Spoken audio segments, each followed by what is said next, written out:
तेलंगाना के वजीर आला के चंद्रशेखर राव ने रियासत के तमाम शहरियों को बेहतर सेहत फराहम करने के लिए हेल्थ प्रोफाइल को मुतारफ करने का फैसला किया है। इस सिलसिले में वजीर आला ने आज प्रगति भवन में एक जायजा इजलास मुनक्किद किया। वजीर आला ने कहा कि तमाम शहरियों की सेहत को बेहतर बनाने के लिए तिब्बी मुआयना मुनक्किद किए जाएंगे। केसीआर ने कहा कि तिब्बी मुआयनों के बाद तमाम शहरियों में मौजूद बीमारियों की निशानदेही की जाएगी, जिसके बाद उन्हें इलाज की सहूलत फराहम की जाएगी। केसीआर ने महकमे सेहत को इस सिलसिले में इक़दामात करने की हिदायत दी है।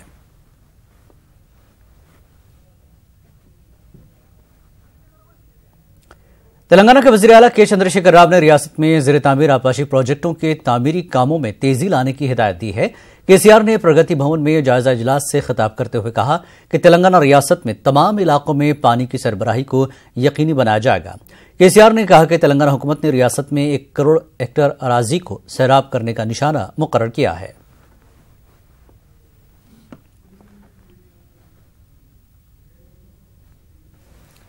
तेलंगाना के वज़ीर आला के चंद्रशेखर राव ने कहा कि तेलंगाना हुकूमत पंचायत इंतखाबात कराने की तैयारी कर रही है। केसीआर ने प्रगति भवन में प्रेस कॉन्फ्रेंस से खिताब करते हुए कहा कि रियासत में हाईकोर्ट की हिदायत के मुताबिक ही पंचायत इंतखाबात होंगे।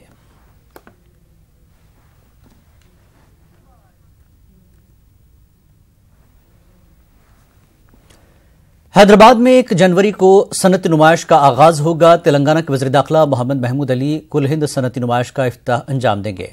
नुमाइश सोसाइटी के एजाजी सदर ई राजेंद्र ने यह बात कही। ई राजेंद्र ने कहा कि तारीखी सनती नुमाइश के लिए हर साल की तरह इस साल भी मुनक्किद करने के लिए हर मुमकिन इक़दामात किए जा रहे हैं।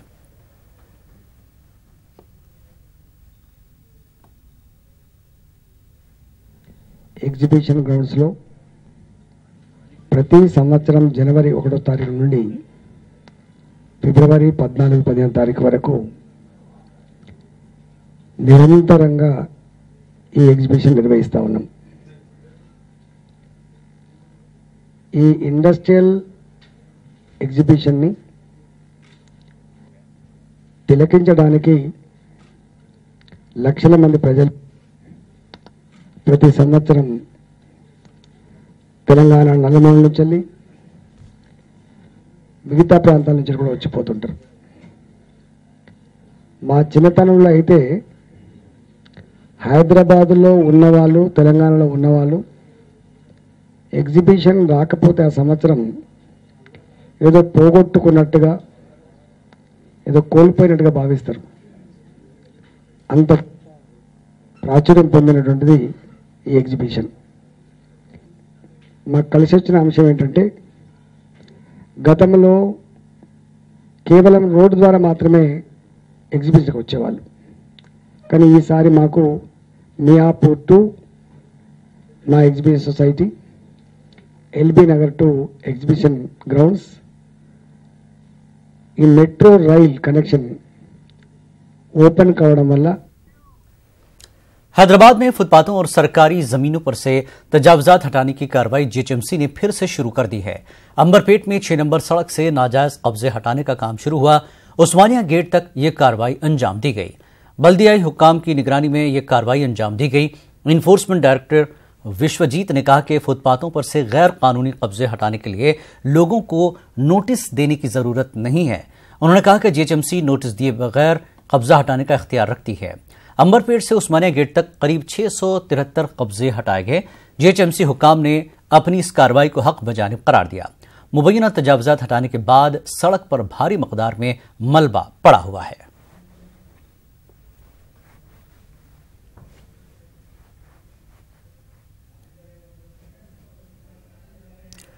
जिला मेदक नरसापुर मंडल के गोड्डमगड्डा गांव में सेंधी पीने के बाद एक शख्स हलाक हो गया और उसके साथ नशा करने वाले दोनों अफराद की हालत खराब बताई जा रही है। ऊंचा गांव का अंजनेलू गौड़ 25 बरस का था। वो अपने साथियों लंकाराजू और जगमपेटा रवि के हमरा पड़ोस के गांव में सेंधी पीने गया था। सेंधी पीने के कुछ ही देर बाद अंजनेलू गौड़ की मौत हो गई। उसके साथियों को इलाज के लिए नरसापुर के सरकारी अस्पताल मुंतकिल किया गया था, जिसके बाद उन्हें वहां से संगारेड्डी मुंतकिल कर दिया गया। ईसाई मजहबी रहनुमाओं और पादरियों पर हमलों की मजम्मत करते हुए खम्मम में ईसाइयों ने रैली निकाली। पवेलियन मैदान से जेडपी दफ्तर के करीब तक एहतजाजी रैली मुनज़्ज़म की गई। यहां पहुंचकर ईसाइयों ने अम्बेडकर के मुजस्समे के पास धरना दिया। हैदराबाद में बाइबल की कॉपियां जलाने वालों के खिलाफ कार्रवाई की मांग की गई और चर्चों पर हमलों को बंद करने की मांग करते हुए नारेबाजी की गई।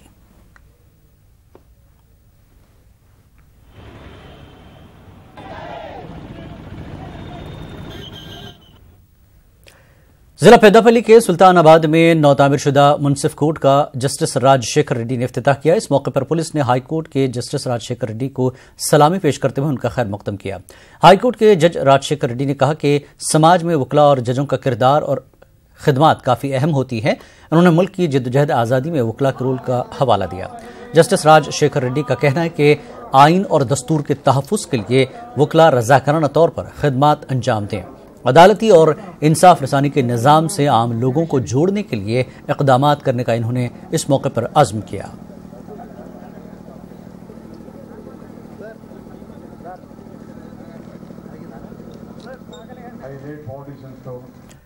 जिला करीमनगर के हुजूराबाद में वकला और जॉइंट एक्शन कमेटी लीडरों ने एहतजाजी मुजाहरे किए। हुजूराबाद को जिला सेंटर बनाने की मांग करते हुए रास्ता रोको एहतजाज किया गया।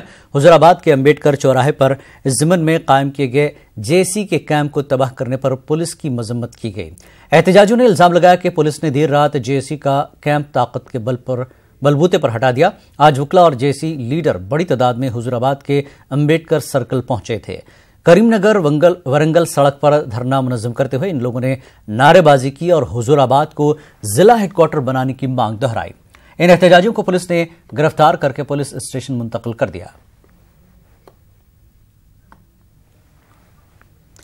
जिला संगारेड्डी जहीराबाद की रामनगर कॉलोनी में पुलिस ने मुहासरा करके तलाशी मुहिम चलाई। मुनासिब कागजात न मिलने पर 25 मोटरसाइकिलें, 5 ऑटो और कारें जब्त कर ली गई।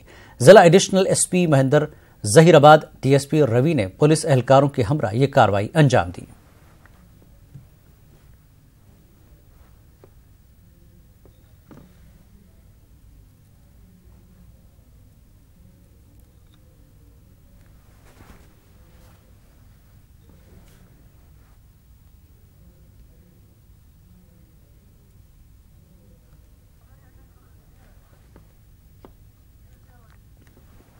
तेलंगाना के वजीर आला केसीआर ने एपी के वजीर आला एन चंद्रबाबू नायडू को तनकीद का निशाना बनाया।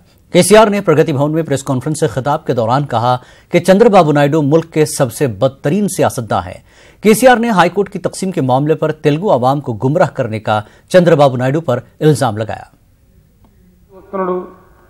విజయవాడకి ప్రోగ్రాంలు అంటే ఏమి ఇంకెందుకు బతుకుని చూసుకోవడానికి వస్తుండా? ఎందుకు వస్తుండు? ఏం ముఖం పెట్టుకొని వస్తుండు రాహుల్ గాంధీ అని మాట్లాడతాడు. ఇప్పుడు నిన్న నరేంద్ర మోడీ వస్తాడంటే ఏం ముఖం పెట్టుకొని వస్తాడు? అసలు నీదేం ముఖం నాకు అర్థం కాదు. నువ్వు ఏం ముఖం పెట్టుకొని రాహుల్ గాంధీని వ్యతిరేకిస్తున్నావు? ఏం ముఖం పెట్టుకొని నరేంద్ర మోడీ ఎంబడి నువ్వు? ఇప్పుడు ఏం ముఖం పెట్టుకొని నరేంద్ర మోడీని వ్యతిరేకిస్తున్నావు? నీకు పాలసీ, ఓ పద్ధతి, ఓ కన్సిస్టెన్సీ ఉందా? నీకు ఓ మాట మీద నిలబడే తత్వం ఉందా? ఒక మనిషిలాగానే మాట్లాడుతున్నావు. ఏంది అసలు నాకు అర్థం కాదు. ఎంత dirtiest political leader in the country, I'm telling without any doubt. ఎన్ని పచ్చబద్దాలు ఉంటాయని, ఎంత మోసం అండి ప్రజలను, పాపం ఆంధ్రప్రదేశ్ ప్రజలను. నేను ఒక అడ్వర్టైజ్మెంట్ ఇచ్చి సిగ్గుపడాలి. ఆంధ్రప్రదేశ్ సెక్రటరీకి ఏదో ఫౌండేషన్ ఇచ్చినాడు. ఫౌండేషన్ దేశంలోనే మొట్టమొదటిసారిగా ర్యాప్ట్ టెక్నాలజీతో ఫౌండేషన్ అంటారు. ఒక 1000 బంగ్లాలు హైదరాబాద్. అవునా? కవి కాదుకి వీకర్ సెక్షన్ ఇల్లు కట్టామా మనం? బలహీన వర్గాల గృహ నిర్మాణంలో ఎక్కడెక్కడ. आंध्र प्रदेश में सीबीआई आयशा मीरा इस्मत दरी और कत्ल केस की जांच में मसरूफ हो चुकी है। आज सीबीआई ने शवाहिद और सबूत मिटाने के इल्जाम में विजयवाड़ा की अदालत के 3 मुलाजमीन के खिलाफ केस दर्ज कर लिया। याद रहे कि हाईकोर्ट ने हाल ही में इस पुरस्कार केस की जांच सीबीआई के हवाले की है। विजयवाड़ा पुलिस और एसआईटी इस मामले में असल मुजरिमों को पकड़ने से कासिर रही थी। अब सीबीआई की जांच से इस केस की जांच में तेजी लाई गई है। दिसंबर साल 2007 में बी फार्मेसी की तालिबा विजयवाड़ा इब्राहिमपट्टनम के हॉस्टल में मुर्दा पाई गई थी। खून से लथपथ उसकी लाश हॉस्टल में बरामद हुई थी। सीबीआई ने आयशा मीरा केस में हैदराबाद और विजयवाड़ा में अलग अलग केस दर्ज किए हैं। सीबीआई विजयवाड़ा में अदालत के अमले से पूछताछ का मंसूबा रखती है। नामालूम कातिलों के खिलाफ सीबीआई ने एफआईआर दर्ज करा दी है। सीबीआई के मकतूल आयशा के वालिद इकबाल बादशाह की तरफ से की गई पहली शिकायत को बुनियाद बनाकर केस दर्ज किया गया है। सीबीआई आयशा के वालिदैन का बयान ताजा तौर से कलमबंद करना चाहती है।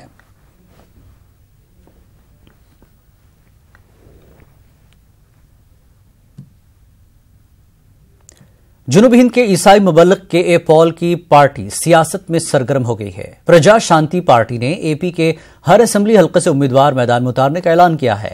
के पॉल ने विशाखापट्टनम में अपनी पार्टी के दफ्तर का इफ्तिताह करने के मौके पर यह बात कही। उन्होंने कहा कि प्रजा शांति पार्टी में शामिल होने के लिए कई सियासी लीडरान उनसे राब्ते में है। के पॉल ने बताया कि 17 वादों पर मबनी मंशूर तैयार कर लिया गया। इख्तिदार में आने पर किसानों के कर्ज माफ करने की फाइल पर पहली दस्तखत करने का उन्होंने वादा किया। నేషనల్ లీడర్స్ పొత్తుల గురించి అడగండి, ఏం జరుగుతుందో తెలియదు. ఎందుకంటే 90% బడుగు బలహీన వర్గ ప్రజలు, రాష్ట్ర ప్రజలకు ఒకటే అనుమానం, కేఏ పాల్ గారు వస్తారా ప్రపంచాన్ని విడిచిపెట్టి, క్యాంపెయిన్ చేస్తారా? ఎన్ని అడ్డులు ఎదుర్కొన్నా వచ్చాను కదా. నవంబర్ 29 నుండి అవసరమైతే ఫిషర్మన్ కొరకు పాకిస్తాన్ వన్ డే వెళ్తా, వన్ డే ఉంటా, వన్ డే వచ్చేస్తా. కలిసేసి ఖాన్ గారిని కలిసేసి లీడర్స్ని అక్కడ కలిసేసి వచ్చేస్తా. అమెరికా కూడా ఒకరోజే వెళ్తా, వెళ్ళడం ఒకరోజు, రావడం ఒకరోజు. అది ఒక స్పీచ్కి ఒప్పుకున్నాను కనుక, ట్రంప్ గారు కూడా అటెండ్ అవుతున్నారు కనుక. లేదు అంటే అది కూడా క్యాన్సిల్ చేసుకుంటా. నేను ఇక్కడే ఉంటాను, 13 జిల్లాలు తిరుగుతాను, 175 నియోజకవర్గాలు తిరుగుతాను. పార్టీలు ఈ రోజు నుంచి పాతగా ఉన్న ఎస్టాబ్లిష్డ్ పాల్ ఆర్మీ వీళ్ళందరినీ కలుపుకుంటాం, మరలా రెస్టోర్ చేస్తాం. దైవజనులు, పాల్ ఆర్మీ, సిడబ్ల్యూసిడి నా అభిమానులందరినీ ఒకటి చేసి ప్రతి బూత్ లెవెల్లో ఉన్న కమిటీలు మరలా రెస్టోర్ చేస్తాం. ఇంతవరకు 2007 నుండి ప్రెస్ మీట్లు పెడుతున్న మీ సహోదరి సహోదరులందరూ వాచ్ చేస్తున్నారు. నేను ఇచ్చిన మాట ఒకటి తప్పను, ఒకటి చెప్పండి మీరు మాట తప్పారని. నేను మాట ఇచ్చానంటే నిలబెట్టుకుంటా. డిసెంబర్ 8 భీమవరం ఎందుకు రాలేదు? డిసెంబర్ 6 హైకోర్టులో చంద్రబాబు నాయుడు గారు ప్రేడరు విద్యావతి ఆర్గ్యూ చేసి మన మీటింగ్ క్యాన్సిల్ చేయించారు. మీరు వెళ్తే అక్కడ అరెస్ట్ అవుతారు అంటే వెళ్తానన్నా. కంటెంప్ట్ ఆఫ్ కోర్టు పర్వాలేదండి అన్నా. అయితే నా చుట్టూ ఉన్న 10 మంది పెద్దలు, లేదు సార్ మీరు సుప్రీంకోర్టులో ఫైల్ చేసుకోవాలి అంటే అప్పుడు ప్రశాంత్ భూషణ్ గారిని, కపిల్ సిబాల్ గారిని, ఇంకా ఇతరులని, రామ్ జెఠ్మలాన్ గారిని, పెద్ద వారితో, ఆయనకైతే 97 సంవత్సరాలు వయసు బాగోపోయినా వాళ్ళ లీగల్ అడ్వైస్ తీసుకొని ఒక 4 సుప్రీంకోర్టు లాయర్స్ని పెట్టి ఇప్పుడు మేము లీగల్గా మన మీటింగ్ ఏది అడ్డుకున్నా ఎలాంటి కేసులు వేయాలి అన్నదానికి సిద్ధపడి 29 నుండి పార్టీ ఆఫీస్ ఓపెనింగ్ చేసి కార్యక్రమాలు చేస్తున్నాం. आंध्र प्रदेश हुकूमत ने निजी अस्पतालों में भी जचगियां मुफ्त में करने का गैर मामूली फैसला लिया है। व्हाइट राशन कार्ड रखने वाली हामिला खवातीन की जचगियां सरकारी अस्पतालों में मुफ्त में की जा रही थी।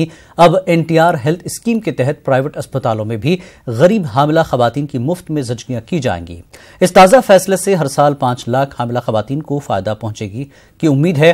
नई स्कीम चलाने के लिए सरकारी खजाने पर 500 करोड़ रुपए का इजाफी बोझ पड़ेगा। रियासत के 250 खानगी अस्पतालों में मुफ्त जचगी की सहूलत दस्तयाब कराई जाएगी। रियासती वजीर सेहत और तिब्बी तालीम एन फारूक ने कहा कि अब हामिला खवातीन को किसी तरह की मुश्किल का सामना नहीं करना पड़ेगा, क्योंकि पहले गरीब हामिला खवातीन जब सरकारी अस्पतालों में जचगियां कराती थी तो बेड्स नहीं मिलने से उन्हें काफी मुश्किल उठानी पड़ती थी। नए मनसूबे से जच्चा बच्चा की शरह अमवात भी कम की जा सकेगी। वज़ीर आला चंद्रबाबू नायडू जल्द ही इस नई स्कीम का इफ्तिताह करेंगे।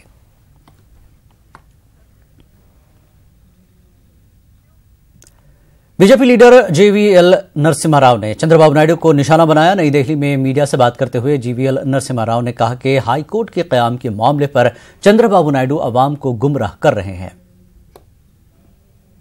కేంద్ర ప్రభుత్వం ఇచ్చినటువంటి సమాచారం మేరకు నోటిఫికేషన్ విడుదలవుతుంది. సో జనవరి 1 వరకు మాకు గడువు విధిస్తే ఆ గడువు లోపల మేము ఈ పనిని పూర్తి చేసినందుకు రాష్ట్ర ప్రజలందరూ కేంద్ర ప్రభుత్వానికి తప్పనిసరిగా అభినందనలు తెలుపుతారు. మాపై ఉన్నటువంటి బాధ్యతను సుప్రీంకోర్టు మాకు ఇచ్చిన ఆదేశాన్ని మేము శిరసావహించాం. ముఖ్యమంత్రి గారు మీరేం చేశారు? कोर्ट। आज Kurnool city automobile service association की जानिब से जिला कलेक्ट्रेट के रूबरू एहतजाज मुनज़्ज़म किया गया। एहतजाजियों ने इल्जाम आयद किया कि जिला इंतजामिया वज़ीर आला के अहकामात के बावजूद ऑटो डीलर्स एसोसिएशन के लिए अराजी फराहम करने में नाकाम हो गई है। इस मौके पर तंजीम के रुकन मंसूर अली खान ने बताया कि पिछले 3 दिनों से ऑटो डीलर एसोसिएशन की जानिब से जंजीरी भूख हड़ताल की जा रही है, लेकिन जिला इंतजामिया अराजी फराहम करने में नाकाम दिखाई दे रहा है। एहतजाजियों ने जिला परिषद से दफ्तर कलेक्ट्रेट तक बड़ी रैली निकाली और ऑटो फील्ड से जुड़े लोगों के मसाइल हल करने की मांग की। ऑटो नगर में बैटरी का दुकान है मेरा। ये जो इतनी आवाम जमा हुई है इधर, ये ऑटो नगर के वास्ते छोटे छोटे खलियों में, आदोनी में, दीनदयाल में, इधर इधर सब जगह पे ऑटो नगर दे चुके हैं, लेकिन एक सिर्फ हमारे करनूल के लिए ऑटो नगर नहीं है। इतने सारे आदमी आज जमा हुए हैं कलेक्टर साहब के पास कि हमारे को ऑटो नगर दिलाए, और सीएम साहब भी सैंक्शन कर चुके हैं ऑटो नगर के लिए। ये फिर लेट हो रहा है, इतने सारे रोड आदमी लोग पूरे रोड पे है, तकलीफ हो रही है, ट्रैफिक का बहुत प्रॉब्लम है, पुलिस वाले से बहुत तकलीफ हो रही है। इसलिए हम सबसे गुजारिश करते हैं कि हमारे को ऑटो नगर के लिए ऑटो नगर के लिए जो भी प्रोसेस है वो जल्द से जल्द करें। और मुख्यमंत्री के हिसाब से हम गुजारिश करते हैं कि ये जो प्रोग्राम है चल रहा है हमारा 3 दिन से चल रहा है, 27, 28, 29 से पूरे जने रिले निहारा दीक्षा कर रहे हैं, इनकी सबकी तकलीफ। तेलुगु देशम लीडर टीजी भारत की विजन यात्रा 21वें दिन में दाखिल हो गई है। इस मौके पर टीजी भारत ने न्यूज़ 18 उर्दू से खुसूसी बातचीत करते हुए बताया कि इनकी यात्रा का मकसद आने वाले इंतखाबात के लिए आवाम की राय हासिल करना है। इन्होंने बताया कि करनूल में बल्दी इंतखाबात नहीं होने के सबब आवाम को बहुत बड़ा नुकसान पहुंचा है। इन्होंने कहा कि तेलुगु देशम इंतखाबात में कामयाब होने पर सबसे पहले बल्दी इंतखाबात मुनक्किद कराएगी और तरक्की में अपना अहम रोल अदा करेगी।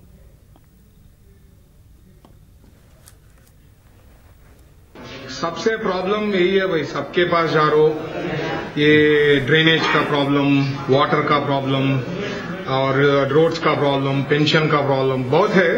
और किधर भी जाओ, माइनॉरिटीज में भी जाओ या हिंदू घर को जाओ, क्रिश्चियन घर को जाओ, यही लोग सब लोग वही तकलीफ, बहुत तकलीफ। एक्चुअली मैं सोचा बहुत अच्छा है, अच्छा काम हो रहा है करके समझा। मैं कभी भी नहीं सोचा इतना बेकार काम कर रहे इधर। और कॉर्पोरेशन इलेक्शंस नहीं चला सो बहुत डिसएडवांटेज हुआ।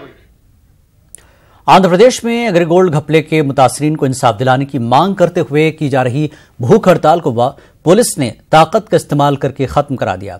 आज सुबह सवेरे से पहले रात 3 बजे विजयवाड़ा के हड़ताली कैंप पहुंचकर पुलिस ने तमाम लीडरों और कारकुनों को अस्पताल मुंतकिल कर दिया। अयोर देही पुलिस स्टेशन में 43 अफराद को तहवील में रखा गया। बिमड़ी मुक्का पुलिस स्टेशन में 22 और तोटला वेल्लूर पुलिस स्टेशन में 40 अफराद को महरूज कर दिया गया। ये तमाम अफराद घपले के मुतासरीन भी हैं। कंकीपाड़ पुलिस स्टेशन में 39 अफराद और अजीत सिंह नगर पुलिस स्टेशन में भूख हड़ताल पर बैठे 15 अफराद को मुंतकिल किया गया। जिले भर में कुल 159 अफराद को हिरासत में लिया गया, जिनमें 135 मर्द और 24 खवातीन शामिल हैं। जेर हिरासत खवातीन में 3 लीडर बताई जा रही हैं। नाजरीन, इस बुलेटिन में फिलहाल इतना ही। मजीद ताज़ा खबरों के लिए आप लॉग इन कर सकते हैं हमारी वेबसाइट news18urdu.com पर। आदाब।